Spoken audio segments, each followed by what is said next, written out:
খাজা মুঈনুদ্দিন চিশতি আজমেরি রাহমাতুল্লাহ আলাইহি, আমরা নিজে উর্দু কিতাবে পড়ছি তারিখ ওনার ইতিহাসে।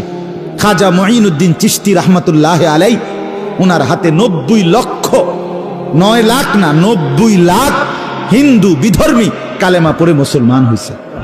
সে খাজা মুঈনুদ্দিন একদিন মার কাছে আইসা বলছে 15 দিন পরে, 2 সপ্তাহ পরে, যে মা, এই 2 সপ্তাহে তোমার ছেলে মুঈনুদ্দিনের হাতে 7 লক্ষ বেঈমান কালেমা পড়ে মুসলমান হয়েছে।